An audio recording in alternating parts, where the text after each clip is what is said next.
ఇంటి దగ్గర చదువుతున్నారా? ఎంతమంది చదువుతున్నారు ఇంటి దగ్గర వాక్యం?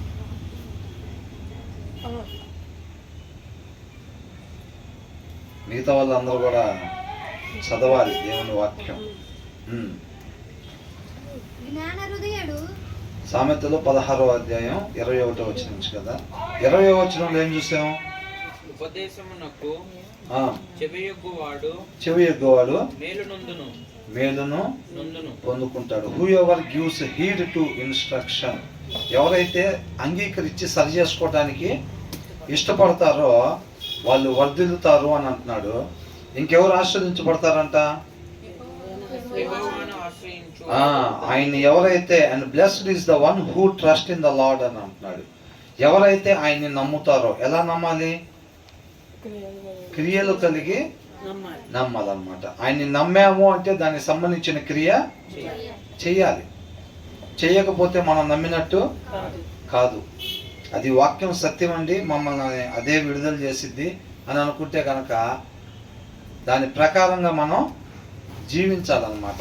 ఏదైతే వచనం వింటున్నామో ఆ వచనం ప్రకారంగా మనం ఎప్పుడైతే నడుచుకుంటామో అది క్రియ. ఆ క్రియ చేసినప్పుడే మనం నమ్మినట్టుగా అనమాట. అది అబ్రహాం నమ్మకం. అవునా? కేవలం విని, వాక్యాన్ని విని దాని ప్రకారంగా నడుచుకోకపోతే అది ఎవరి నమ్మకం?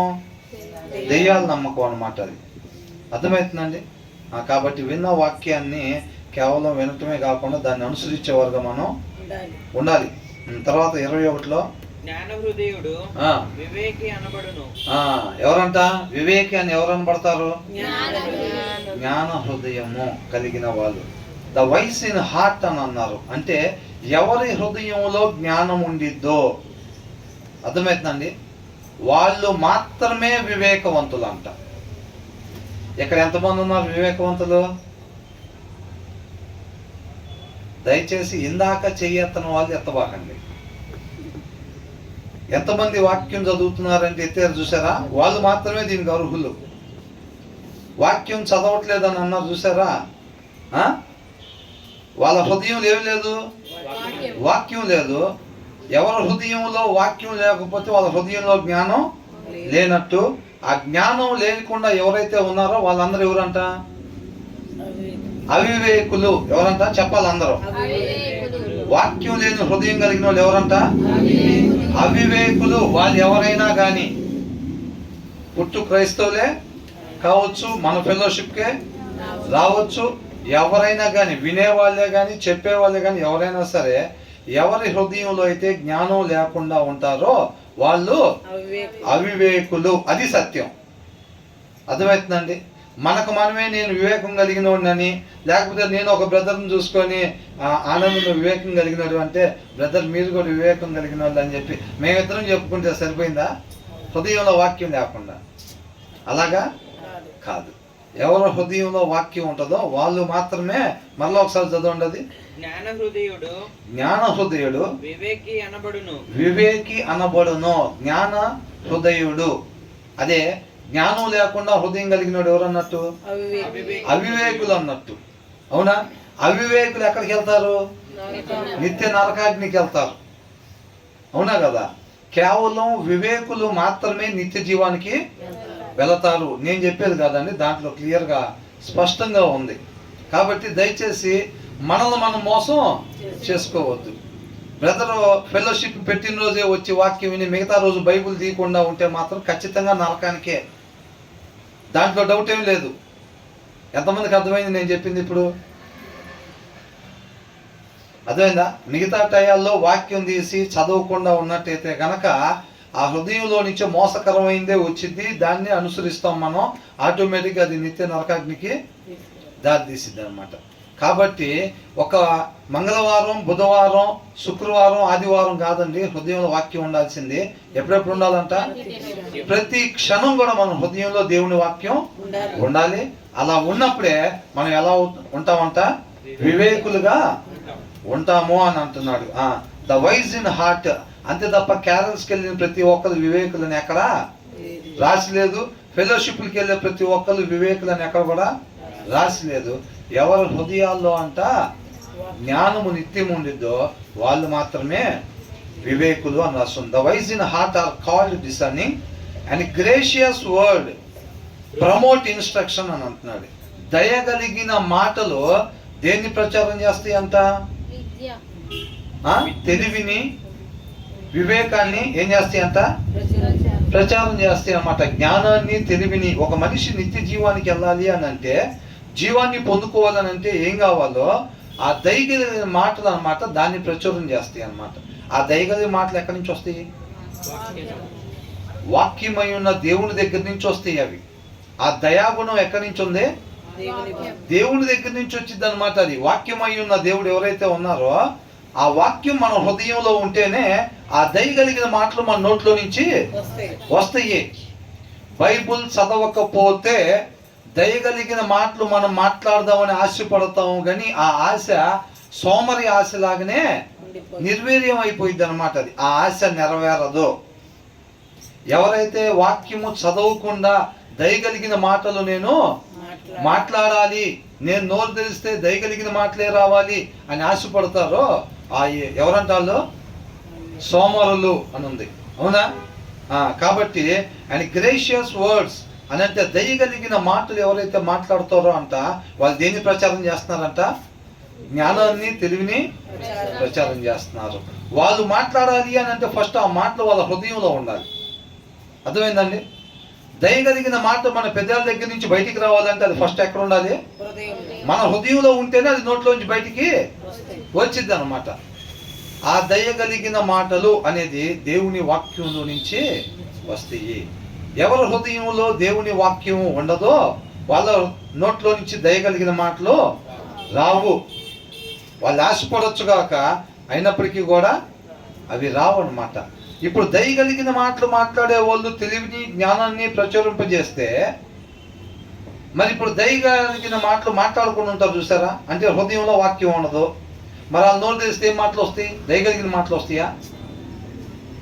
నాశనానికి సంబంధించిన మాటలు వస్తాయి, అవునా? వాళ్ళు ఏం చేస్తారు? వాటినే ప్రచురింపజేస్తారు. హృదయంలో దేవుని వాక్యం లేని వాళ్ళు ఏం చేస్తారు? వాళ్ళు ఏది పడితే అది మాట్లాడతారు. ఇంటి పక్కన వాళ్ళ మీద ముచ్చట్లు, ఇంటి వెనకాల వాళ్ళ మీద, లైన్ చివరి వాళ్ళ మీద, అందరి మీద ఇయ్యే ఉంటే వేస్ట్ పదార్థం ఉండిద్ది అనమాట. వాక్యం లేనప్పుడు ఏముంటుంది? ఇక హృదయంలో మోసకరమైందే ఉండిద్ది. మనం నోరు తెలిసి వాళ్ళ దగ్గరికి వెళ్ళినా అయ్యే మాట్లాడతాం, వీళ్ళ దగ్గరికి వెళ్ళినా అయ్యే మాట్లాడతాం. అంటే వాటినే ప్రకాశింపజేస్తూ ఉంటాం, మన చీకటిని ప్రకాశింపజేస్తాం అనమాట. మనం ఈ లోకానికి ఎలా ఉండాలంట? వెలుగులా ఉండాలి, కానీ మనం చీకటిగా ఉండి చీకటిని ప్రకాశింపజేసేవారుగా మనం ఉండకూడదు. అంటే మనం వెలుగుగా ఉండాలి అని అంటే నిత్యము మన వాక్యం కలిగి ఉండాలి. అప్పుడే మనం ఈ లోకానికి వెలుగుగా ఉంటాం. ప్రతి క్రైస్తవుడు ఎప్పుడైతే తన హృదయంలో సమృద్ధిగా వాక్యాన్ని ఉంచుకుంటాడో అప్పుడు వాళ్ళు నోరు తీసి మాట్లాడినప్పుడు వెలుగు ప్రకాశింపబడిద్ది. సత్యం అనే వెలుగు ప్రకాశింపబడిద్ది. వాళ్ళ మాటలు చక్కగా జీవానికి దారితీసేదిగా ఉంటాయి. వాళ్ళ ప్రవర్తన జీవానికి దారితీసేదిగా ఉండిద్ది. అనేక మందికి మాదిరికరంగా ఉండిద్ది. ఎవరి హృదయాల్లో వాక్యం ఉండదో వాళ్ళు ఎక్కడికి వెళ్తే అక్కడ నాశనమే ఉండిద్ది అనమాట. ఎక్కడికి వెళ్ళినా కానీ వాళ్ళు ఎవరైనా ఏ పేర్లన్నా పెట్టుకొని బైబిల్ పేర్లే పెట్టుకోవచ్చు గాక. బైబిల్లో ఉన్న పేర్లు తీసే పెట్టుకుంటారు. వాళ్ళు వాక్యం చదవకపోతే మాత్రం ఆ పేరుకు సంబంధించిన వ్యక్తులు బైబిల్ ఎవరైతే ఉన్నారో వాళ్ళకి వీళ్ళకి ఎటువంటి పోలిక ఉండదు. అర్థమైందండి? కాబట్టి మనల్ని మనం మోసం చేసుకోకుండా అది జాగ్రత్తగా ఉండాలి. తర్వాత ఏమంటున్నారు? కాబట్టి వాక్యం చదవకుండా నిత్య జీవానికి పోదామని ప్రయాసపడబాకండి, ఆ ప్రయాస వ్యర్థం అంటున్నాడు. అర్థమవుతుందా? ఏ ప్రయాస వ్యర్థం అంట? వాక్యం చదవకుండా, హృదయంలో వాక్యం పెట్టుకోకుండా నిత్య జీవానికి పోవాలని చెప్పి ఎవరన్నా ఆశపడితే అది సోమరి ఆశలాగానే ఉండిపోయిద్దంట. ఆ ప్రయాస వ్యర్థం అని అంటున్నాడు. అర్థమవుతుందా? కాబట్టి నేనే మార్గము, వాక్యమే మార్గము.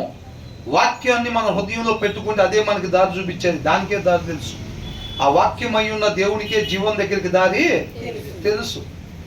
అర్థమవుతుందండి? మన ద్వారా ఏ సత్క్రియలు చేయాలని ఆలోచన కలిగి ఉన్నాడో ఆయనకి మాత్రమే తెలుసు. కాబట్టి ఎప్పుడైతే ఆ వాక్యాన్ని మన హృదయంలో పెట్టుకుంటామో అప్పుడు మనం ఎక్కడెక్కడ పోవాలి, ఎవరితో ఏం మాట్లాడాలని జన్మించామో ఆ కార్యాలు నెరవేరుస్తాడు. ఆయనకే తెలుసు. కాబట్టి ఆయన మన హృదయంలోకి ఆహ్వానించలేదనుకోండి, మనకు తెలియదు దేనికోసం పుట్టామో. మనకు తెలుసా? ఏ సత్క్రియలు చేయడానికి నేను పలానా సత్క్రియలు చేయడానికి పుట్టానండి అని ఎవరు చెప్తారు ఇక్కడ? ఎవరికి మనకి తెలీదు. రేపు ఎక్కడికి వెళ్తాం, ఎవరితో మాట్లాడతాం, ఎల్లుండి మన ద్వారా ఒక కార్యం ఆయన చేయటానికి ఇష్టపడి ఉన్నాడు అనమాట, ఇష్టపడి ఉన్నాడు. అదేందో మనకు తెలుసా? మరెవరికి తెలుసు?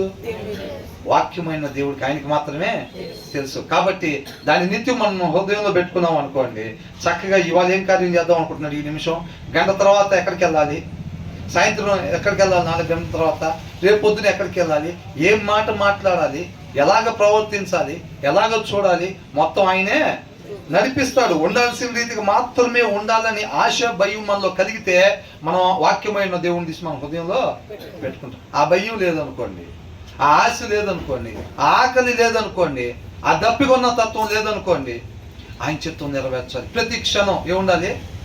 ఆకలి వేసే వాళ్ళు ఎలాగుంటారు? 2 రోజుల నుంచి అన్నం తింటలేదు అనుకోండి, ఎలాగుంటారు? 1 నిమిషం ఆకలిగా ఉండి 1 నిమిషం ఆకలి లేకుండా ఉంటారా? ఈ నిమిషం ఆకలిగా ఉంటారు, వచ్చే నిమిషం ఆకలిగా ఉంటారు, తర్వాత నిమిషం ఆకలిగానే ఉంటారు. మనం కూడా ఎలాగుండాలి? దేవుని చిత్తమే నెరవేర్చాలి. తర్వాత క్షణం దేవుని చిత్తమే, ఈ క్షణం కూడా దేవుని చిత్తమే, దేవుని చిత్తమే, దేవుని చిత్తమే నెరవేర్చాలి అనే ఒక ఆకలిగా ఉన్న వాళ్ళు ఎట్లాగుంటారో అలాగుండాలి.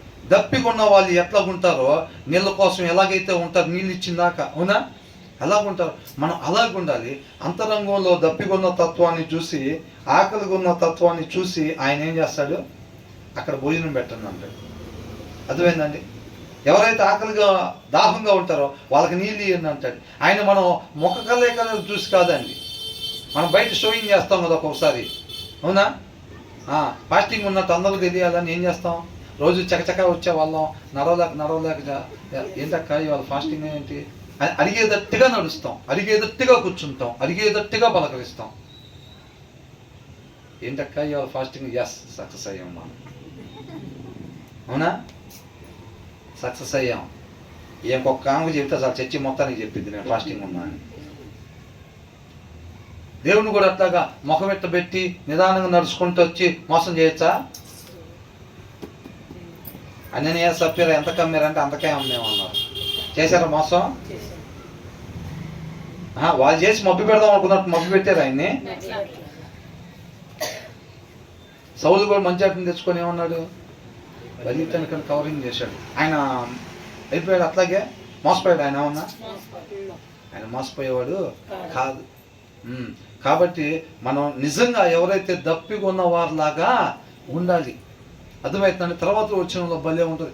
మనం ఎవరైతే నిజంగా, ఎంతమంది దేవుడు కృపను బట్టి మనకిచ్చే ప్రతి క్షణం ఆయన ఎందుకోసం ఆ క్షణం అని ఆయుష్ మనకిచ్చాడో దాని కొరకు మాత్రమే ఉపయోగించాలని ఆశ ఎంతమంది పడుతున్నారు? ఎత్తండి తర్వాత వచ్చింది నువ్వు చెప్తా. ఆటోమేటిక్గా చేతులు ఎత్తారు, దింపుతారు, తెలిపోయింది. మేమందరం ఆశపడుతున్నామండి, అసలు దానికోసం ఎక్కడికి వచ్చాం, లేకపోతే మాకు ఇక్కడ ఏం పని అని అంటారు. వాక్యం చదువుతున్నారా అంటే అది మన ఆకలి, అది మన ఆకలి. నిజంగా ఆకలి కొని ఉన్నారా అంటే ఏం చెప్తారు? ఆకలి కొని ఉన్నాం, పేగులు మారిపోతున్నాయి, షోయింగ్. నిజంగా ఆకలి కొంటే 3 రోజుల నుంచి బైబిల్ అల్మార్లోనే ఎందుకుంది? 2 రోజుల నుంచి అల్మార్లోనే బైబిల్ ఎందుకుంది? నీ ఆకలి ఏంటో నువ్వు చెప్పేది కాదు, నోటితో చెప్పేది కాదు, నీ క్రియ. అల్మార్లో నుంచి బైబిల్ తీసి మనం చదువుతున్నాం చూసారు, అది ఆకలి. నీ ఆకలి నీ చేత పని చేయించిద్దాం. తర్వాత వచ్చిన వాళ్ళలో ఉంది ఏంటంట, ఒక కూలివానికి పని ఎట్లా చేయించిద్దో తెలుసా? ఏది చేయించేదో తెలుసా? తనకున్న ఆకలి తన చేత పని చేయించిద్దాం.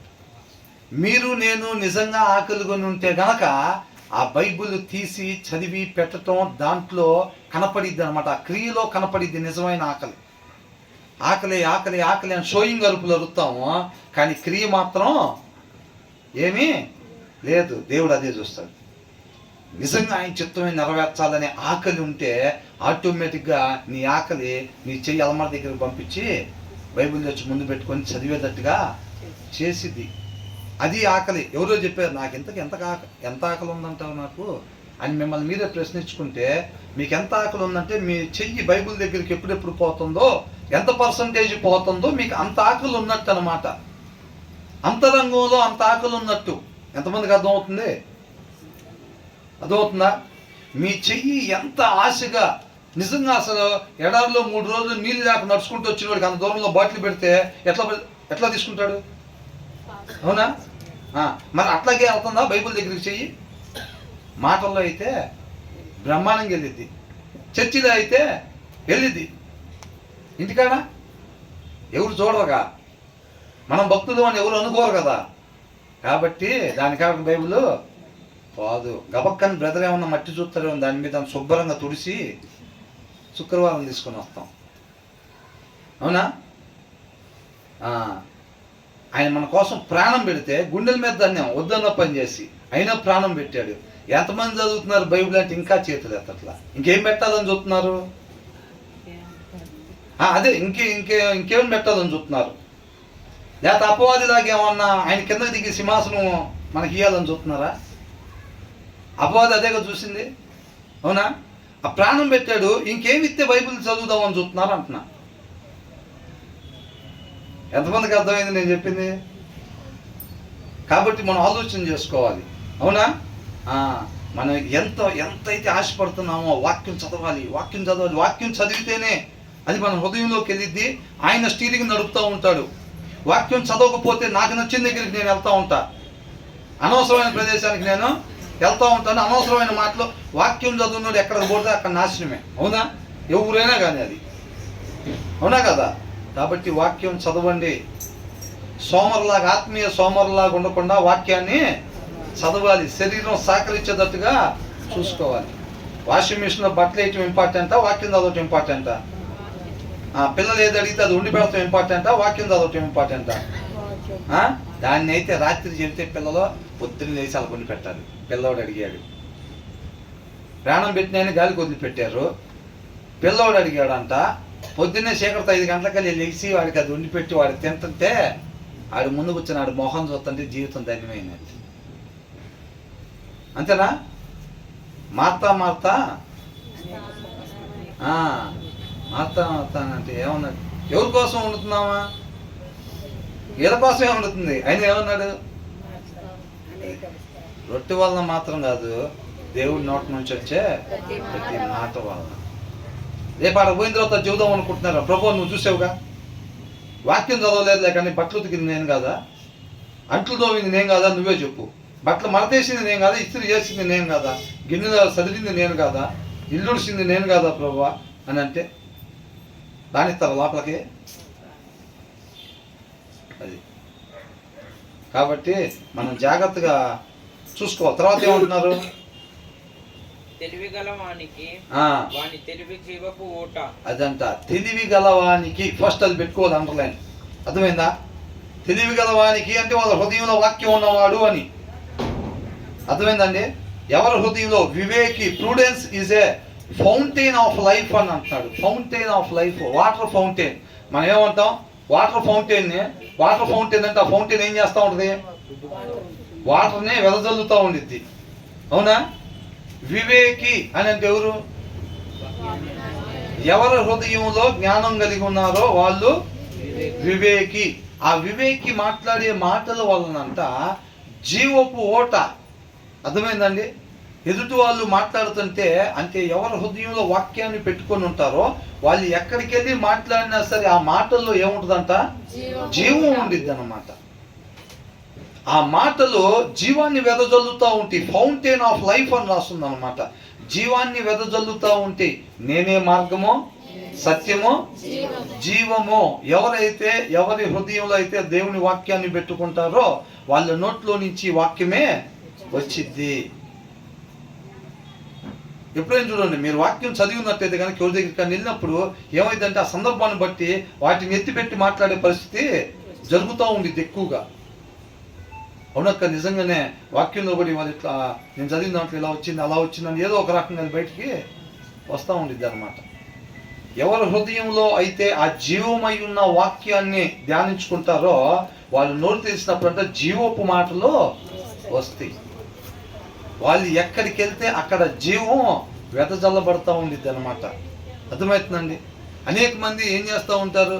వాళ్ళు ఏదో సూసైడ్ చేసుకుందాం అనుకుంటారు, కొంతమంది తప్పుడు పనులు చేద్దాం అనుకుంటారు. అదే టైంలో ఒక విశ్వాస, నిజమైన విశ్వాసాలు ఇంటి దగ్గరికి రావటం, వాళ్ళు కలవటం జరిగిద్ది దేవుడి కృపను బట్టి. వాళ్ళు మాట్లాడిన మాటలను బట్టి ఏమనుకుంటారు వీళ్ళు, నేను చేద్దాం అనుకున్న పని తప్పది, నేను చేయను ఆ పని ఇప్పుడు అని అనుకుంటాడు. వాళ్ళు ఎప్పుడైతే వచ్చి కొంత సమయం మాట్లాడి వెళ్ళిన తర్వాత వీళ్ళు చేద్దాం అనుకున్న తప్పుడు పని ఏం చేస్తారు, చేయకూడదు అని చెప్పి తీర్మానం తీసుకుంటారు అనమాట. అర్థమవుతుందండి? వాళ్ళు అది మానుకోవటం వల్ల వాళ్ళకి జీవం వచ్చింది అనమాట. అది కానీ వాళ్ళు చేస్తుంటే ఏమైంది, రేపు నరకానికి పోవటానికి అదే సాక్షిగా ఉండిద్ది అనమాట. అందుకనే ఎవరైతే వివేకిగా ఉంటారో, హృదయంలో వాక్యం కలిగి ఉంటారో, వాళ్ళకు మాత్రమే జీవాన్ని తెచ్చుకోవటం కాదంట, ఇతరులకు కూడా వాళ్ళు అది అని అంటున్నాడు. ఆయన వెలుగై ఉన్నాడు, మనం ఆయన దగ్గర నుంచి ఆ వెలుగుతో నింపబడతా ఆ వెలుగునంట ఈ లోకానికి ప్రకాశం చేయాలి. అదే అంటున్నాడు, ఈ లోకానికి మనం ఏంటంట వెలుగు అని అంటున్నాడు. అది మనకు మాత్రమే మేలు చేసేది కాదు, అర్థమైందండి, వారితో పాటు ఇతరులకు కూడా జీవాన్ని ఇచ్చిద్ది అనమాట. అట్లాగా కాబట్టి మనం ఖచ్చితంగా మన వాక్యం చదివి ఆ జీవం మన హృదయాలు ఎల్లప్పుడూ కలిగి ఉండాలి.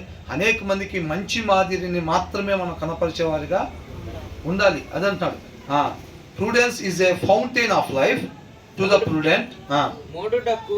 మూఢుడు అంట. ఇందాక ఒక ఆయన గురించి చెప్పారు, ఎవరి గురించి, వివేకి, తెలివి గలవారి గురించి చెప్పాడు. అంటే ఎవరైతే వాక్యం చదివి తన హృదయంలో పెట్టుకుంటారో వాళ్ళు జీవపు ఓటలాగా ఉంటారనమాట. వాళ్ళు ఎక్కడికి వెళ్ళినా సత్యాన్ని ప్రకాశింపజేస్తారు, సత్యంలోకి నడిపిస్తారు అనేక మందిని. రెండో బ్యాచ్ ఉన్నారు ఇక్కడ, ఎవరంట, మూఢుడకు వారి మూఢత్వమే శిక్ష అంట. మూఢత్వం అంటే సపరేట్గా ఏముండదు, భుజించాల్సింది భుజించకపోవటమే మూఢత్వాన్ని భుజించటం. అర్థమైందండి? భుజించాల్సింది ఏంటి, ప్రతి మనిషి వాక్యము, ఆత్మీయ ఆహారం భుజించాలి. అది భుజించకుండా ఉండటమే ఆటోమేటిక్గా మూఢత్వం కలిగి ఉంటుంది అన్నమాట. బాల్యం నుంచి మన హృదయం ఎట్లాంటిదంట, మోసకరమైంది. నువ్వు ఆ హృదయంలో వాక్యం వేస్తే అది మంచిగా పనిచేసింది, వాక్యం వేయకపోతే కాముగుండిద్ది అనుకుంటే పొరపాటే. వాక్యం అయిపోతే దాంట్లో ఏమొచ్చింది, దుర్మార్గమైంది వచ్చింది అనమాట. బాల్యం నుంచి హృదయం మోసకరమైంది. ఏమి దాంట్లో వేయాల్సిన పని ఏమి లేదు. అది మంచిగా పనిచేయాలంటే వాక్యం వేయాలి. వాక్యం వేయకపోతే అది ఆటోమేటిక్గా చెడ్డగా నడిపించింది అంతే మనల్ని. అర్థమవుతుందండి? అదే అంటున్నాడు, మూఢులు ఏం చేస్తారంట, వారి మూఢత్వమే. వాళ్ళు ఏదైతే వాక్యం చదువుకొని ఉంటారు చూసారా, అదే వాళ్ళకి ఏం చేసిద్దంట, బట్ ఫోలీ బ్రింగ్స్ పనిష్మెంట్ అని అంటున్నాడు. పనిష్మెంట్ అంట, రేపు నిత్య నరకాగ్నికి దారి తీసిద్ది. ప్రతి అక్షరం రాయబడిద్ది. మన నోట్లో నుంచి రాకూడని ప్రతి మాట ఏదైతే వస్తుందో ప్రతి అక్షరం రాయబడిద్ది. అర్థమవుతుందండి? ప్రతి క్రియ రాయబడిద్ది. చేయకూడని క్రియ ఏదైతే చేస్తున్నామో ప్రతి క్రియ రాయబడిద్ది. ప్రతి చూపు, మనం చూడకూడని చూపు ఏదైతే చూస్తున్నామో ప్రతి చూపు కూడా దాంట్లో రాయబడిద్ది. అవన్నీ రేపు మన నిత్య నరకాగ్నికి తీసుకెళ్తాయి అన్నమాట. కాబట్టి మాట్లాడాల్సింది మాత్రమే మనం మాట్లాడేవారుగా ఉండాలి. ప్రవర్తించాల్సిన రీతిగా మాత్రమే ప్రవర్తించాలి అని అంటే దేవుని వాక్యం వల్లనే అది సాధ్యము తప్ప దేవుని వాక్యం లేకుండా మనిషి మంచిగా ఉండలేడు. కాబట్టి వాక్యం చదవకపోతే ఆటోమేటిక్గా మూర్ఖత్వం ద్వారా మనం నడిపింపబడుతున్నట్టే. అర్థమవుతుందండి? వాక్యం చదివే వాడికి చదవని వాళ్ళకి ఏంటి అనుకుంటున్నారు తేడా? వాక్యం చదవని వాళ్ళు ఏం చేస్తారంటే, ఫలానా వాళ్ళు వాళ్ళు ఏదైనా కొనుక్కున్నారండి అని అంటే లోపల అల్లాడిపోతూ ఉంటారు. బయటికి మాత్రం అవునా, మంచిదండి, చాలా సంతోషం, ఏంటంట సంతోషం, మీరు ఆ మాట చెప్పగానే చక్కగా మీరు మంచి కారు కొనుక్కున్నారనగానే, మంచి ఫ్రిడ్జ్ కొనుక్కున్నారనగానే నాకు చాలా సంతోషం అనిపించింది అంటారు. లోపల నిజానికి సంతోషం కాదు, కలవరం నడుస్తూ ఉంటుంది. అర్థమవుతుందండి? కానీ వాక్యం చదివే వాడికి ఎలా ఉంటుంది అనుకుంటున్నారు? ఆ నిజమైన సంతోషం బయటికి చెప్తున్నారు, లోపల కూడా అదే సంతోషం ఉండిద్ది. అది తేడా. బయటికి ఇద్దరు ఒకటే మాట మాట్లాడతారులే కానీ ఈ వాక్యం చదవకుండా నెట్టేస్తూ ఉంటారు చూసారా, విశ్వాసి బండి నెట్టేస్తూ ఉంటారు చూసారా, వాళ్ళకి ఏమైందంటే అవతల కొద్దిగా సంతోషం ఉన్నారనగానే లోపల ఇబ్బంది కలుగుతూ ఉంటుంది. బయటికి మాత్రం ఏంటంటే మిమ్మల్ని చూస్తే ముచ్చటగా ఉందండి అంటారు. ఉట్టిదే. అట్లా మేనేజ్ చేసుకుంటా జీవితంలో అట్లా ఒక అలవాటుగా కొనసాగిపోతూ ఉంటారు. అవతల కొద్దిగా బాగున్నాం, ఈయనకి జీతం పెంచారండి అని అనగానే ఆటోమేటిక్గా మనకి ఏదో తెలియని బాధ, చిన్న బాధ స్టార్ట్ అయ్యింది. అర్థమవుతుందండి? ఎవరికైనా ఉందా అట్లాంటి అనుభవం? అందరం చర్చిలకు వచ్చేవాళ్ళమే, ఫెలోషిప్కి వచ్చేవాళ్ళమే. అన్నయ్యకి ప్రమోషన్ వచ్చింది అండి ఇట్లాగా అని అనగానే అవునా మంచి వార్త చెప్పారండి అని అంటారులే, కానీ లోపల మాత్రం కొద్దిగా బాధగానే ఉంటుంది. బయటికి మాత్రం మంచి వార్త చెప్పారక్క మీరు, సంతోషం, ఇంకేముంది రేపు పొద్దున పాయసం చేయండి అన్న ఇవన్నీ పై మాటలు వస్తూ ఉంటాయి, కానీ లోపల మాత్రం ఆ మాట దగ్గర ఆగిపోయి బాధపడుతూనే ఉంటారు. వాక్యం చదవకుండా బయట విశ్వాస జీవితం నడుపుతూ ఉంటారు చూసారా, వాళ్ళ దగ్గర వచ్చేది ఇది. నిజంగా వాక్యం చదువుతారు చూసారా, నిజంగా వాక్యం చదివిన వాళ్ళకి ఎట్లా ఉంటుందంటే వాళ్ళు ఎప్పుడైతే ఆ మాట చెప్తారో వీళ్ళు నిజంగా సంతోషపడేవారుగానే ఉంటారు. అంతే, లోపల బయట ఒకటేలాగా ఉంటారు. ఎవరు? వీళ్ళు వాక్యం చదివిన వాళ్ళు. వాక్యం చదవని వాళ్ళు ఏం చేస్తారంటే బయటికి మాత్రం డౌట్ రాకుండా ఇట్లా ఉంటారులే, కానీ ఇంటికి పోయిన తర్వాత ఏంది అలా అయిన రంగానే నీ ప్రమోషన్ ఏమి ఇరా. ఆయన చేరి 4 నెలలు అవుతుందంట, ప్రమోషన్ ఇచ్చారంట. లేకపోతే నువ్వు సరిగ్గా పని చేయట్లేదు ఆఫీసులో. బాధపడింది అయితే ఇంటికాడికి వచ్చి ఎందుకు ఆ ముక్క చెప్పటం? అవునా కదా? ఏమండి మంచి విషయం అని చెప్పి చెప్పాలి కదా. అంతేలేక స్టార్టింగ్ ఎలా ఉంటుంది? మీ ప్రమోషన్ ఏమి ఉండవా మీ కంపెనీలో అని అంటారు. ఏందా ముచ్చట అంటే సాయంత్రానికి తెలిసింది భర్తకి, ఆ ముందు ఆయనకి ప్రమోషన్ వచ్చిందంట, దానికి సంబంధించిందా. భర్త ఏమనుకుంటాడు తెలుసండి, మరి రోజు చర్చికి పోయి ఏం చేస్తున్నావు శుక్రవారం బుధవారం, లోపల ఎంత ఇబ్బంది పడుతున్నావా అని చెప్పి భర్త మోకాలు చేసి, అదొక భయంకరం అండి నిజంగా. లోపల నిజంగా వాక్యం లేకుండా బయటికి నటన చేస్తారంటే వాళ్ళు పెద్ద మానసిక రోగంతో బాధపడుతున్నారని అర్థం. తెలుసండి, ఒక్కొక్కసారి అంతే అనిపించింది. కొంతమంది బయటికి నటిస్తా బయటికి అట్లా మాట్లాడుతుంటే వాళ్ళ లోపల అట్లా ఉన్నట్టు మనకి అర్థమవుతూ ఉంటుంది. కొంతమంది దగ్గర అర్థమయ్యేటప్పుడు ఏమైందంటే మనకి ప్రభా నీ పాదాలు చెంత తుడుచుకుంటున్నాం నాయన, వాళ్ళ లోపల చాలా ఇబ్బంది పడిపోతున్నారు, బయటికి మాత్రం అట్లాగా చేస్తున్నారు. వాళ్ళు చాలా భయంకరమైన స్థితి గుండా వెళ్తున్నారు. అలాంటి స్థితిని వాళ్ళ జీవితంలో అలవాటుగా మార్చుకున్నారు. వాళ్ళకి విడుదలనే దయచేయమని చెప్పి ప్రార్థన చేస్తారన్నమాట. ఎవరు? వాక్యాన్ని నిజంగా హృదయంలో పెట్టుకొని వెళ్ళేవాళ్ళు. పెట్టుకోకుండా బ్రదర్ అన్నట్టుగా హల్లెలూయా ప్రైజ్ లార్డ్ స్తోత్రం హల్లెలూయా అని అంటే వచ్చి పాటలు పాడి అడావుడి చేసి వెళ్ళిపోయి మళ్ళీ అలమరలో పెట్టేసి మళ్ళీ శుక్రవారం ఆదివారం వస్తే ఈ వారం పెట్టట్లేదండి చర్చిలో వర్క్ జరుగుతున్నాను, అమ్మయ్య వారం తీసే పని లేదు. అట్లయితే ఏనంట, అమ్మయ్య వారం తీసే పని లేదు బైబిల్ అట్లయితే అనుకుంటారు చూసారా. వాళ్ళు చాలా మదన పడుతూ ఉంటారు లోపల. అర్థమైందండి? అదే తేడా. బయటికి బాగానే ఉంటుందిలే, కానీ లోపల వాక్యం లేకపోవటంతో ఎవరన్నా బాగున్నారంటే నాకు ఇబ్బంది కలుగుతూ ఉండిద్ది అనమాట. కాబట్టి ఈ మూర్ఖత్వం ఎవరైతే కలిగి ఉంటారో అంటే వాక్యం చదవకుండా ఉండే వాళ్ళు ఆటోమేటిక్గా మూఢత్వంగా ఉంటారనమాట. వాళ్ళ శిక్షని ఖచ్చితంగా అనుభవిస్తారు. అదే వాళ్ళకి తీసుకొచ్చేది. అర్థమవుతున్నా? తర్వాత ఏమంటున్నారు? ఎవరు హృదయం అంట అయ్యి జాగ్రత్తగా అండర్లైన్ చేసుకోవాలి అక్కడ. ఆ తర్వాత వాటికి ఏమిస్తారు ఏంటంట, గవర్నమెంట్ బండి వచ్చిందంటే ఏమిచ్చారు అంటారు చూసారా. అట్లాగా the hearts of the wise అనగానే ఏమిస్తారు అని అంటారు. ముందు ఎవరికి ఇస్తారో చూసుకోవాలి అక్కడ. ఏమిస్తారు అంటే క్రిస్మస్ కాని కింద కందిపప్పు ఇస్తున్నారు అంటే ఎన్ని గంటల కన్నా అంటే తెల్ల కార్డు ఉన్న వాళ్ళకేనంట. ఎవరికంట? అవునా, ఆ మొక్క ముందు చెప్పలేదు. మరి ఇది ఏమిస్తారు కాదు, ఏమిస్తారు అనేది కాదు, మన ధ్యాస ఎప్పుడు దాని మీద ఉండేది. క్యాలెండర్లో వాగ్దానాలు ఆశీర్వాదాలకు వెళ్ళేది మనం అంతా. ఏం చేస్తే అది వచ్చిద్దో దాని సంగతి భావం. అది ఎవరు చెప్పారంటే వాళ్ళ కాడకు భావం. ఇంకా అవునా, మీరు ఇలా ఉంటేనే మీకు అది వచ్చిద్దంటే మేము రాము మీ దగ్గరికి అంటారు. ఆ చర్చిలో పాస్టర్ గారు అయితే ఏమి లేకపోయినా వచ్చిద్దని క్యాలెండర్ ఫ్రీగా ఇచ్చారు ఆయన, మీరు 20 రూపాయలు పెట్టారంటారు. మనం కూడా పెద్ద కానుక బాక్స్ పెట్టామనుకోండి, మనం కూడా ఫ్రీగానే ఇస్తాం. నీకో 15,000 నీకో 15,000 నీకో 15,000 మనం కూడా చెప్తాం. అట్లా లేదనుకోండి మరి మనం ఏం చేస్తాం? ఎవరైనా ఇస్తేనే కదా అది. కాబట్టి ఏమిస్తారు? The hearts of the wise అంట. ఎవరి హృదయం జ్ఞానం కలిగి ఉండిద్దో మేక్ దేర్ మౌత్ ప్రూడెంట్. వాళ్ళు నోరు తెలిసినప్పుడు వివేకమైన మాటలు వస్తాయి. మాట్లాడాల్సిన మాటలు మాత్రమే వాళ్ళ నోట్లో నుంచి వస్తాయి. ఎవరికి వస్తాయి అంట? ఎవరి హృదయాల్లో ఆ జ్ఞానం ఉండిద్దో వాళ్ళ నోట్లో నుంచి వివేకం కలిగిన మాటలే వస్తాయిలే, వాళ్ళే నిత్య జీవానికి పోయేది. అవునండి, అదే మేము కూడా వెళ్ళాలండి, మేము కూడా దానికోసమే చూస్తున్నాం, ఆ బస్ కోసమే చూస్తున్నాం. ఏంటంట, మేము కూడా ఆ బస్ కోసమే చూస్తున్నాం అండి, మేము కూడా వెళ్ళాలండి నిత్య జీవానికి. మా పెద్దలు కూడా వివేకాన్ని మాట్లాడాలండి అంటే, అవునా? అట్లయితే 4 నెంబర్ ప్లాట్ఫామ్ కానీ నిలబడింది అంటారు చూసారా, అట్లయితే వాక్యాన్ని మీ హృదయాల్లో పెట్టుకోండి అని చెప్పాలి. ఇల్లు కూడా ఎక్కడికి వెళ్ళాలంట? నిత్య జీవానికే వెళ్ళాలండి. మా పెద్దలు కూడా వివేకమే మాట్లాడాలండి అంటే, అయితే మనం ఏం చెప్పాలి? అయితే దేవుని వాక్యం మీ హృదయంలో ఎల్లప్పుడూ సమృద్ధిగా ఉంచుకోండి అని చెప్పాలి. అది టికెట్ లాంటిది అనమాట. అది ఉంటేనే మనం ఆ బస్సు ఎక్కుతాం, ఆ బస్సు నిత్య జీవానికి తీసుకెళ్ళేది.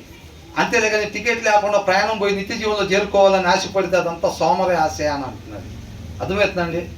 ఎవరైతే వాక్యం తీసి చదివి దాన్ని మన హృదయంలో వాక్యం అయ్యి ఉన్న దేవుడిని పెట్టుకొని ప్రభువుని చిత్త ప్రకారంగా నడిపించని చెప్పి మన జీవితం మీద అధికారం ఎవరైతే ఇవ్వకుండా నిత్య జీవానికి వెళ్ళిపోవాలి ఫస్ట్ బ్యాచ్లో అని అనుకుంటారో, వాక్యం చదవకుండా వాళ్ళు ఎక్కడికి వెళ్ళేది ఉండదు.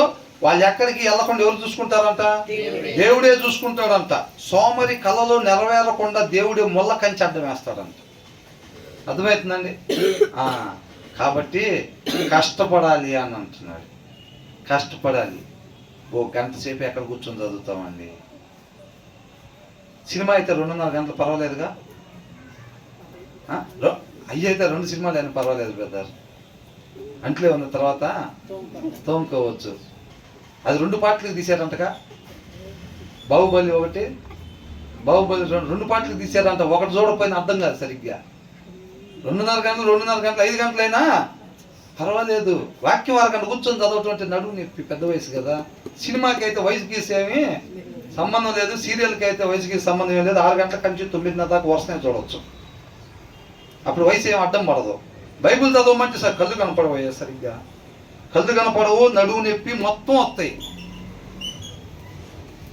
అవునా కదా? అందరి గురించి చెప్పట్లేదండి. వాక్యం అనేది తిన్నని లైను. ఎక్కడైతే మనం సరి చేసుకోవాల్సి ఉన్నదో అక్కడ మనం సరి చేసుకుంటే చక్కగా మనం జీవానికి చేరుకుంటాం అన్నమాట. The hearts of the wise make their mouths prudent. వాళ్ళు వివేకం కలిగిన మాటలు మాత్రమే మాట్లాడతారు. ఎవరు హృదయంలో వాక్యం పెట్టుకుంటారో వాళ్ళు మాత్రమేనండి. శుక్రవారం వచ్చిన వాళ్ళందరూ కాదంట. ఎవరు హృదయంలో సమృద్ధిగా వాక్యం ఎల్లప్పుడూ పెట్టుకోవాలంట. అప్పుడప్పుడు పెట్టుకుంటే కుదరదు. వాళ్ళు కూడా కొద్దిసేపు గుడ్లో నూనె పోసుకున్నారు, కొద్దిసేపు ఆపేసుకున్నారు. అప్పుడే పెళ్లి కుమారుడు వచ్చాడు. ఏమైంది? ఇందాక దాకా ఎలిగే ఉన్నాయండి అన్నా, సరే మీరు కూడా రండి అన్నాడా? ఏమన్నాడు? ఇప్పుడు ఎలిగలేవు కాబట్టి మీరెవరో నాకు తెలియదు అన్నాడు. దావీదు కూడా ముందు క్షణం దాకా హృదయంలో దేవుడి మాట ఉండొచ్చు. అప్పుడుతో నూనె సరిపోయింది, ఇంకా ఆగిపోయింది. అవునా కదా? చెక్ చేసుకోలేదు. చెక్ చేసుకోకపోతే ఏమైంది? తేడా పడిద్ది అంతే. ఎవరైనా అంతే. కాబట్టి మనం జాగ్రత్తగా చూసుకోవాలి. వివేకం కలిగిన మాటలు మాత్రమే నేను మాట్లాడాలి అన్న ఆశ ఎవరుకుంటే అది నిజమైన ఆశ, నిజమైన దప్పికొన్న తత్వం, నిజంగా ఆకలేనైతే అది ఆటోమేటిక్ ఏం చేస్తాం? వాక్యమైన దేవుడు మన హృదయంలో పెట్టుకుంటాం. ఎప్పుడు చెక్ చేసుకుంటూ ఉంటాం. ట్యాబ్లు వదిలేరా, నీళ్ళు వదిలేరా, లేదా, చెత్తబండి ఆయన వచ్చాడా లేదా, ఇక అది చెక్కింగ్. ఏం చెక్ చేసుకోవాలి? పొద్దున లేకుండా ఏం చెక్ చేస్తారు? పాలాయన వచ్చేలేడా, చెత్తబండి ఆయన వచ్చేలేడా, నీళ్ళు వదిలేరా, ఈ చెక్ చేసుకున్నాం అంటాం. ఓ పూట పట్టుకోకపోతే ప్రాణం పోయిద్దా? ఇది ఎంతవరకు ఉంది? హృదయంలో వాక్యం ఉందా లేదా? సమృద్ధిగా చెక్ చేస్తున్నావా? దాని మీద అంతా లేదు. కాబట్టి విలువైన దాన్ని చూసుకోవాలంట. కాబట్టి మార్తా అంటున్నాడు. మరియా ఏం చేసిందంట? మరియా మేలైన దాన్ని ఎంచుకున్నాం. మనం దేన్ని ఎంచుకుంటున్నాం? చెత్తబండిని ఎంచుకుంటున్నావా? మున్సిపాలిటీ యాప్ వచ్చిందా లేదా దాన్ని చెక్ చేస్తున్నావా? పాలోడు వచ్చిపోయాడో లేదా చెక్ చేసుకుంటున్నాం. హృదయంలో వాక్యం ఉందో లేదా చెక్ చేసుకుంటున్నావా నిత్యం? మేము కూడా ఏం చేస్తామంటే, ఒకసారి ఇల్లు మారిన కొత్తలో సామాన్ నైట్ పూట చదువుకున్నాము. ఆ ట్యాప్ తిప్పేసి ఉంది, మున్సిపల్ ట్యాప్ది. మేము అర్ధరాత్రి దాకా సామాన్ చదివి ఇంకా సగం చదరాల్సినవి ఉన్నాయి. ఆ రోజే మారాము ఇల్లు. ఇక పడుకున్నాం. శుభ్రంగా ట్యాప్ తిప్పేసి ఉంది. పొద్దునే నీళ్ళు వదిలేరు. మోటార్ వేయగానే కమ్మగా నీళ్ళన్నీ సింక్ నిండిపోయి కిచెన్లోకి వెళ్ళి తర్వాత బెడ్రూమ్లోకి హాల్లోకి మొత్తం పోయినాయి. మొత్తం పోయి లెగిసేసరికి కాలు కింద పెడితే మొత్తం నీళ్ళే. ఏంటి నీళ్ళు బెడ్రూమ్లో అని చూస్తే హాల్లో నీళ్ళు, కిచెన్లో నీళ్ళు, మొత్తం నీళ్ళే. ఇక ఆ రోజు నుంచి ఎప్పుడు బయటికి వెళ్ళినా సరే ముందు ట్యాప్ 1కి 2 సార్లు పోయి మా ఆవిడ ఒకసారి చెక్ చేసి పోయి చెప్పులు వేసుకునేది. నేను వెనకాల నేను పోయి మళ్ళీ చెక్ చేసుకొని పోయి నేను వెళ్ళి తాళం వేసి బయటకు వెళ్తాం అన్నమాట. అప్పటి నుంచి అట్లా మన హృదయంలో వాక్యం చెక్ చేసుకోకపోతే పోతే నీళ్ళు పోతే కింద మహా అయితే ఒక అరగంట సేపు 30 గంట సేపు మళ్ళీ ఆ నీళ్ళు తోడుకోవచ్చులే. కానీ హృదయంలో వాక్యం లేకపోతే సర్కిల్ చేయకపోతే వాకిట్లు ఎవరు ఉంటారంట? పాపం పొంచి ఉండిద్ది అంట. హృదయంలో వాక్యం లేకుండా కనపడితే ఒక్కసారికి అటాక్, జింక మీద పులి దూకినట్టుగా దూకేస్తాడు అపవాది. అంతే. నీళ్ళైతే ఒక 45 నిమిషాల్లో తోడుకోవచ్చు బయటికి. అపవాది దూకితే ఏం చేస్తాం? ఇక దావీదులాగానే ఊరియాని బిస్కరండి, తలకాయ తీయండి, అది తీయండి, ఇది తీయండి అని ఆటోమేటిక్గా రాంగ్ రూట్లో బండి చాలా దూరం పోయిద్ది. అవన్నీ బుక్లో రాసి పెడతారు, మన సంగతి తెలుస్తారు. అవునా కదా? కాబట్టి దీనికి జాగ్రత్త కలిగి దీన్ని చెక్ చేసుకోండి. ట్యాప్ చెక్ చేయొచ్చు, తప్పేం లేదు. కానీ అది 2 సార్లు చెక్ చేస్తే దీన్ని 200 సార్లు చెక్ చేసుకోవాలి. హృదయంలో వాక్యం సమృద్ధిగా ఉందా లేదా? అది నా ఒకటికే కాదు, మా ఆయన హృదయంలో కూడా ఉందా లేదా, నా భార్య హృదయంలో కూడా ఉందా లేదా. ఒక్కొక్కసారి భాగస్వామి హృదయంలో కూడా తొమ్మిది చూస్తూ ఉండాలి. సత్య చచ్చలే మన కొట్టడుగా నన్ను పోతే పోయిందిలే మన ఇట్లా అనిందిగా నన్ను అట్లుంటాయా? దేవుడి ప్రేమ అట్లున్నదు. కొడితే కొట్టుండొచ్చు కదామా, అయినా సరే ఆమెకు మేలే చేసేవాడికి ఉండాలి భర్త. అవునా కదా? దాన్ని మనసులో పెట్టుకునేవాడు అయితే అది నిజమేనా? వాళ్ళ హృదయంలో దేవుడి వాక్యం లేదని మనసులో పెట్టుకున్నారంటే జీవితంలో ఆమెను మాత్రం క్షమించను, ఎంతో మాత్రం మాట్లాడిన అసలు. అంటే నీ హృదయంలో వాక్యం లేదు అసలు అని అర్థమైందండి. హృదయంలో వాక్యం పోతే నువ్వు మాట్లాడకుండా ఉండలేవు. నువ్వేం చేసావంటే దాన్ని బాక్స్లో పెట్టి దాన్ని తాళం వేసి పెట్టావు, వాక్యం తగలకుండా. ఆ తాళం జోబులు వేసుకొని తిరుగుతున్నావు. వాక్యం మాత్రం ఎంతమంది చెప్పినా, శుక్రవారం చెప్పినా, బుధవారం చెప్పినా, ఆదివారం చెప్పినా ఆ లాకర్లో బాక్స్లో దాసావు కదా, ఆమెతో మాట్లాడినాను చెప్పి దానికి మాత్రం తగలని ఇట్లా వాక్యాన్ని 2 తాళాలు వేసి జాగ్రత్తగా పెట్టావు. ఎవరికి నష్టం? ఖచ్చితంగా నువ్వు లోపల పెట్టిలో ఏదైతే దాసేవో వాక్యం తగలకుండా ప్రభా ఒక్క సీరియల్, ఆ ఒక్క సీరియల్, అది కూడా అవన్నీ కాదు, ఆ ఒక్క సీరియలే ప్రభా 300 ఎపిసోడ్లు చూసా, ఇంకొక 20 అయితే అయిపోతాయి అంట. అవి కాదు అయిపోయేది, మనం అయిపోతాం. అవునా కదా? మనం అయిపోతాం ఆపకపోతే కనుక. చూసుకోవాలి ఖచ్చితంగా. ఆ సీరియలే లాక్కపోయింది మన నరకానికి. అవునా కదా? ఖచ్చితంగా ఆ సీరియలే మన నరకానికి. ఏదైతే వాక్యం వద్దు అంటే ఇదొక్కటేగా. నేను ఆ 3 దాచుకున్నాము. ఆమె అబద్ధాలు ఆడిద్ది, సీరియల్ చూసిద్ది, బూతులు కూడా తిట్టిద్ది. నేను ఒక సీరియలేగా.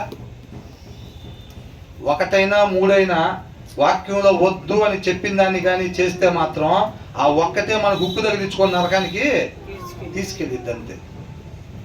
అర్థమవుతుందండి? మన బలహీనలు కాబట్టి మన వల్ల కాదు. ప్రతి విషయం ఆయన పాదాలు చెంది మనం ఫస్ట్ ఇష్టపడాలి, అది తీసేసుకోవటానికి ఇష్టపడాలి. కొంతమంది ఉంటారు. ఇందాక మా అన్నయ్య ఫోన్ చేశాడు, ఎక్కడున్నా అంటున్నాడు. ఎక్కడున్నా అంటే తాగుతున్నాడు. ఒకవేళ దేవుడు ప్రత్యక్షమయ్యి నీకేమన్నా మేలు చేయాలా అంటే ఏం చెబుతావు అని అన్నా. మందు మానిపించేయమంటావా అని అంటే ప్రభువా అని చెప్పి కాళ్ళ మీద పడతావా ఏందని అడిగా. కాళ్ళ మీద పడతావా, తీసేయి ప్రభు అంటే ప్రభువా దాన్ని మాత్రం తీవాక. ఆ ఒక్కదాంతో ఎట్టక్కడ సంతోషంగా కొద్దిగా మత్తులో బతుకుతున్నా. అంటే కొంతమంది దేవుడు తీసేస్తారన్నా సరే వీళ్ళు ఏం చేస్తారు? ప్రభు దయచేసి దాన్ని మాత్రం అదే. భర్త వల్ల కూడా సుఖం లేదు నాయన, అంతా ఉంటాడు. ఆ సీరియల్ చూసిన కొద్దిసేపే నేను ఆనందం లేదు ఏంటంట, దాన్ని మాత్రం తీబాగు ప్రభు, 7 వారాలు ఉపవాసం ఉంటా కావాలంటే. చాలా మంది మనం ఇష్టపడడం. ఫస్ట్ దావీదు ఇష్టపడ్డాడు, నేను ఈ స్థితిలో ఇప్పుడు ఉండకూడదు కాబట్టి నన్ను తెల్లగా ఇసుపుతో నన్ను శుభ్రం చేయను. అంతే తప్ప ఇక పొద్దుగుకులు ఆ రోతలోనే బతుకుదామని ఇష్టపడ్డా? నెలకు ఒక్కసారి ప్రభు, సంవత్సరానికి ఒక్కసారి చేసేటట్టుగా వరమే నాకు అన్నాడా? అట్లా అనలా. ఇక ఎప్పుడు కూడా స్థితిలో నేను అది వదిలిపెట్టుకోవటానికి మనం ఇష్టపడి ఆయన ఆశ్రయిస్తే శిలువ మీద దొంగ ఏమన్నాడు? నన్ను కాపాడు ప్రభా, ఒక నెల రోజులు దొంగతనాలు ఉన్నాయి, కొద్దిగా అప్పులు ఉన్నాయి, ఇంకొక నెల దొంగతనాలు చేసి అవి తీర్చుకొని మానుకుంటాను అన్నాడా? ఏమన్నాడు? నీ రాజ్యం వచ్చినప్పుడు నన్ను జ్ఞాపకం చేసుకో అన్నాడు. అంటే ఆయన రాజ్యంలో ఎవరు ఉంటారు? దొంగల, నీతిమంతులు. అంటే ఇక మీద ఇప్పుడు నుంచి రైట్ నౌ వాక్యం ఏం చెబుతుంది? నేడే రక్షణ తిన్నాం అంటాం. అవునా? శిలువ మీద రెండో దొంగ కూడా ఏమన్నాడు? ఆన్ ది స్పాట్ నేను వదిలిపెడుతున్నా అన్నాడు. 7 భర్తలు ఉంటే 7 భర్తలు ఉన్నారని చెప్పిందా లేదా ఆమె? నాకు భర్త లేడని చెప్పిందా? చెప్పింది. నీకు ఎంతమంది ఉన్నారు అన్నాడు? 7 ఉన్నారు. ప్రభువా నువ్వు సర్వోన్నతుడు కుమారుడు, రోజుకు ఒకరి కాడికి వదిలిపెడతాననిందా?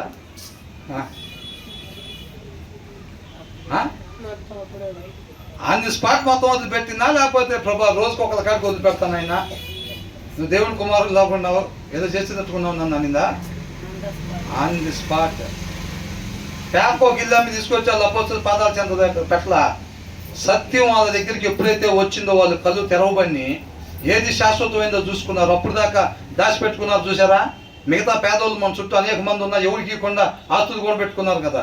సత్యం ఎప్పుడైతే వాళ్ళ దగ్గరికి వచ్చిందో ఆటోమేటిక్ ఆస్తులన్నీ అమ్మంట తీసుకొచ్చి అపోస్తుల పాదాల చెంత మొత్తం పెట్టారు. అంతే తప్ప రోజుకు ఒక ఆస్తి కాడికి అమ్మి తీసుకొచ్చి పెట్టాల. రోజుకి కొద్ది ప్రభావ ఒకటేసారి వదిలి పెట్టుకోలే, కానీ ఒకసారి ఈ సీరియల్, ఒకసారి ఆ సీరియల్, ఒకసారి ఆ సీరియల్, అట్లా కాదు. కాబట్టి మనం చక్కగా ఏంటంటే సంపూర్ణంగా మనం సబ్మిట్ చేసుకోవాలి దేవుడికి. మనం ఇష్టపడితే ఆయన సహాయం చేస్తాడు. అవునా? యెహోషువ కూడా ఏమన్నాడు? ఆకాన్ దొంగతనం చేసినప్పుడు హాయి పట్టణం మీద ఓడిపోయాడు కదా. ఓడిపోయినప్పుడు ఏమన్నాడు? ఈ జనాలు అడిగితే నేనేం చెప్పాలి ప్రభువా? ఎక్కడ ఇబ్బంది జరిగిందో నువ్వు చూపిస్తే సరి చేసుకుంటానని అన్నాడు. సరి చేసుకుంటానని అన్నప్పుడు అదిగో పలానా దగ్గర వాళ్ళందరినీ గ్యాదర్ చేయన్నాడు. అదిగో ఆ కుటుంబం దగ్గర ఉన్నది, తప్ప ఆ కుటుంబం దగ్గర ఉందన్నాడు. ఆ కుటుంబం దగ్గర నుంచి అదిగో ఆ వ్యక్తి దగ్గర నుంచి ఉందని చూపించాడు. ఎప్పుడైతే సరి చేసుకుంటామో అని చెప్పి ఆయన దగ్గర మొరపెట్టుకున్నాడో ఆయన చూపించాడు, అవకాశం ఇచ్చాడు. కప్పిపుచ్చుకోవడానికి చేస్తున్నాం అనుకో ప్రయత్నాలు, సౌలు లాగానే ఉంటుంది. సౌలు ఏం చేశాడు? కవరింగ్ ప్యాకింగ్ చేస్తూ ఉంటాడు సౌలు, తెలుసుగా. వద్దన్న పని చేయటం, కవరింగ్ చేసుకోవటానికి ప్రయత్నం చేయటం. మనం కూడా కొంతమంది తప్పులు ఏం చేస్తాం? వాక్యం వద్దన్నది చేయటం, దాంట్లో అట్లా కాదు, నేనేం అట్లా చూడలేదే, కావాలని నేనేం అట్లా చూడలేదే, అసలు నేను మామూలుగానే చూశాను అట్లాగా. కవరింగ్ చేస్తూ ఉంటారు. కవరింగ్ చేస్తే మాత్రం చాలా ఇబ్బంది అవుతుంది.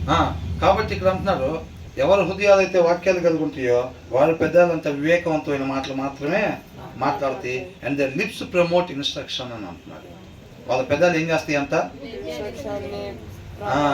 వివేకాన్ని వాళ్ళు ప్రచురింపజేస్తాయి అని అంటున్నాడు. మనం ఏమంటే రెండో దాని మీద ధ్యాస ఎక్కువ. మన పెద్దలు వివేకాన్ని ప్రచురింపజేయాలి అని ఆశపడతాంలే, కానీ దానికన్నా ముందు ఎవరైతే హృదయాల్లో వాక్యం పెట్టుకుంటారో వాళ్ళే వివేకవంతమైన మాటలు మాట్లాడతారు, వాళ్ళే వివేకాన్ని ప్రచురింపజేస్తారంటే ఫస్ట్ ఏం చేయాలంట? ఎవరి హృదయాల్లో అయితే వాక్యాన్ని పెట్టుకుంటారో వాళ్ళే చేయగలుగుతారంటే. అవునా కదా? మనం రెండో ఆశపడతాంలే, కానీ ఫస్ట్ దాని దగ్గరికి వచ్చేసరికి చేతులు లేకవు మనకి. ఇవాళ నుంచి అన్నా సరే ఎంతమంది ఇక రోజు బైబుల్ చదువుదాం తీర్మానం తీసుకుంటున్నారంటే ఏదో ఒక రకంగా మనం నిరికిద్దామని చూస్తున్నారు వీళ్ళు. ఏదో ఒక రకంగా అదే వచ్చింది, ఇక్కడికి వస్తే అదే వచ్చింది. వేరే చర్చిలో చెప్పాల్సింది చెబుతారు, స్నాక్స్ ఇస్తారు, పంపిస్తారు. మీ కాడికి వస్తే ఇదే ప్రాబ్లం. ఏంటంట? మీ దగ్గరికి వస్తే ఇదే ప్రాబ్లం. ఏదో ఒక రకంగా కమిటీ చేసి తీర్మానం తీసుకున్నట్టు చేస్తారు. ఆ తీర్మానం తీసుకుంటే మేము సత్తా వదులుతా ఆటోమేటిక్ చదవాల్సిందే. ఎందుకు వేరే చోట పోతే వాళ్ళ దారి వాళ్ళు చెప్పుకుంటారు, వాళ్ళ కానుకలు వాళ్ళు తీసుకుంటారు, ఇస్తే స్నాక్స్ ఇస్తారు, లేకపోతే లేదు. మేము చదవాలి అనేది ఏమి మాకు తీర్మానాలు ఉండవు, మాకు ఆ మెంటల్ టెన్షన్ కూడా ఉండదు అనుకుంటూ ఉంటారు చాలామంది. అవునా కదా? మెంటల్ టెన్షన్ లేకపోతే ఈ కొద్ది కాలం మీకు శ్రమలు అన్నారా లేదా? శ్రమ లేకుండా హాయిగా దీవింపబడిన కాక, ఆశీర్వదింపబడిన కాక, వర్ధిల్లిన కాక అంటే భలే ఉంది. అసలు వాక్యం బ్రహ్మాండంగా ఉంది. వాళ్ళు ఏంటంట? అన్నీ దీవించబడతాలే, వర్ధిల్లుతాలే, ఆశీర్వదింపబడతాలే, కాబట్టి బ్రహ్మాండంగా ఉంది వాక్యం అనిపించింది. ఇక్కడ మచ్చ ఉంది, సరి చేసుకో, అక్కడ సరి చేసుకో అంటే ఏందది? మరీ అంత భయపెడితే ఏం చదువుతాం అక్కడ మనం? ఏం పోతాం చర్చికి అనుకుంటాం. వాక్యం ఎలాగంట? హెచ్చరిక, ఒకరినొకళ్ళు హెచ్చరిస్తారు. అది సత్యవాక్యం. అవునా? తర్వాత ఏమంటున్నారు? ఇంపైన మాటలు ఆ, తేనె పట్టు వంటివి. ఎలాంటి అంట? ఇంపైన మాటలు అని ఉంది తెలుగులో. గ్రేషియస్ వర్డ్స్ అని ఉంది. గ్రేషియస్ వర్డ్స్ అంటే దయగలిగిన మాటలు. ఇంపైన మాటలు అంటే ఇవి కూడా ఇంపైన మాటల కింద లోకంలో. ఇవి మీరు వర్ధిల్లును కాక, ఆస్వాదింపబడిన కాక. ఈ మాట్లాడుతుంటే భలే ఇంపుగా ఉంటాయి. ఏం పెద్దలు మళ్ళీ ఒకసారి చెప్పండి, మళ్ళీ ఒకసారి చెప్పండి అన్నట్టుగా ఉండిద్ది. నువ్వు సరి చేసుకోవాలి అమ్మాయి నువ్వు అని అంటే పెద్దలు మళ్ళీ చెప్పండి ఒకసారి అంటామా? ఇని అన్నట్టుగా కాముగా మన పని మనం చూసుకుంటూ ఉంటాం. మీ అమ్మాయికి ఉద్యోగం వచ్చిందంట, అన్న మళ్ళీ చెప్పండి అన్న ఒకసారి అంటాం. ఏందమ్మాయి చర్చికి రావట్లేదు అంటే, అన్న మళ్ళీ అడగండి ఒకసారి అంటామా? ఇప్పటికే సగం మంది ఎన్నట్టుగా ఉన్నారు, ఇంకెందుకు అడగటం అనుకుంటారు. అవునా కదా? కాబట్టి దయగలిగిన మాటలంట ఎలాంటిదంట? తేనె పట్టు లాంటి అంట. అర్థమైందండి? ఏంటి? మనం నోరు తెరిస్తే వచ్చే మాటలు కాదంట. ఎవరి హృదయంలో దేవుని వాక్యం ఉండిద్దో వాళ్ళు నోరు తెరిస్తే వచ్చాయంట. ఒకవేళ మన హృదయంలో కూడా ఉంటుంది అనుకోండి నిత్యం దేవుని వాక్యం, మన మాటలు కూడా ఎలాంటివి అంట? దయగలిగిన మాటలు కాబట్టి తేనె పట్టు లాంటివి అంట. అర్థమవుతుందా? స్వీట్ టు ద సోల్ అంటున్నారు. ఆత్మకు అవి ఎలా ఉంటాయి అంట? తీయగా ఉంటాయి. తేనె అనారోగ్యం చేసిందా? ఆరోగ్యమేనా? ఆరోగ్యం, మంచిది. అవునా కదా? దయగలిగిన మాటలు అలాంటివి అంట. కాబట్టి నేను మాట్లాడితే నీకు మంచిది, ఆత్మకు బలం వచ్చింది అని అంటే ఎప్పుడు? ఫస్ట్ ఆ వాక్యం నా హృదయంలో ఉంటే, ఆ దయ నాలో ఉంటే నేను మాట్లాడితే ఆ దయగలిగిన మాటలు వస్తాయి. అవునా? ఆ దయ ఫస్ట్ నాలో లేదనుకోండి, నేను నోరు తెరిస్తే ఏమొస్తాయి? అవునా కదా? చీకటి మాటలే వస్తాయి. ఆ దయ ఫస్ట్ నాలో ఉండాలని అంటే ఆ దయ ఎక్కడ ఉంటుందో అక్కడి నుంచి నేను తెచ్చుకోవాలి. ఎక్కడ ఉంటుందో ఆ దయ? వాక్యమై ఉన్న దేవుని దగ్గర ఉండిద్ది అన్నమాట. ఫస్ట్ ఆ వాక్యాన్ని మన హృదయంలో ఉంచుకోవాలి. అప్పుడు ఆ దయగలిగిన వాక్యం ఎప్పుడైతే మనకు ఉంటుందో మనం మాట్లాడుతుంటే దయగలిగిన మాటలు వస్తాయి అన్నమాట. అవి ఎలాంటివి అంట? తేనె లాంటివి అంట. అవి ఆత్మకి ఏం చేస్తాయి అంట? తీయగా మేలు చేసేవిగా ఉంటాయి. అంటే ఒక విశ్వాసి హృదయంలో వాక్యం కలిగిన వాళ్ళు మాట్లాడినప్పుడు ఎదుటివారి ఆత్మకంట ఎలాంటిదంట? ఇప్పుడు ఎవరు సూసైడ్ చేసుకుందాం అనుకుంటున్నారు, లేకపోతే ప్రాబ్లమ్స్లో ఉన్నారు, ఎవరన్నా వాళ్ళ భర్త కొట్టి అప్పుడే వెళ్ళిపోయాడు, బాధలు, అసలు ఏంటి జీవితం, ఏంటి అసలు నా జీవితం ఎట్లా అయిపోయింది అనుకుంటున్నాడు. అప్పుడే ఒక విశ్వాసి, నిజమైన విశ్వాసాలు ఇంటి దగ్గరికి వెళ్ళి 5 నిమిషాలు మాట్లాడితే చాలు మొత్తం నెమ్మది పడిపోతారు. ఆ మబ్బులు, చీకటి మబ్బులన్నీ పోతాయి అంతే. వాళ్ళ ఆత్మ చక్కగా వాళ్ళకి బలం చేకూరింది అన్నమాట. కాబట్టి అవిశ్వాసైన భర్త ఉండొచ్చు, కానీ విశ్వాసురాలైన భార్య ఏదో ఒక రోజున ఖచ్చితంగా ఆ భర్తనే రాబట్టుకోవచ్చు. అట్లని మాటలు చెప్పినప్పుడు ఏమైందంటే నా జీవితం ఏంటి, అసలు నేనేంటి ఇట్లాగ అయిపోయి, ఎందుకు నేను ఇంకా బతకటం, ఇలాంటి ఆలోచనలో ఉండవు ఇంకా. కాబట్టి నిరీక్షణ వచ్చింది అనమాట, ఆత్మకు బలం వచ్చింది ఎదుటి వారికి. అవునా కదా? ఈ వాక్యం ఎవరు హృదయాల్లో కలిగి ఉంటారో వాళ్ళు ఎక్కడికైనా వెళ్ళి అవుతున్నా మాట్లాడినప్పుడు ఏంటంటే వాళ్ళకి ఆశ చిగురింపజేసిద్ది అనమాట. అది అట్లాగా ఆత్మకంటే అది తీపిని అందించింది. And healing to the soul అని అంటున్నాడు. ఆ ఆత్మకంట స్వస్థతని, హీలింగ్, బాగు చేసిద్ది అనమాట. ఎదుటివారి ఆత్మను ఏం చేసిద్ది?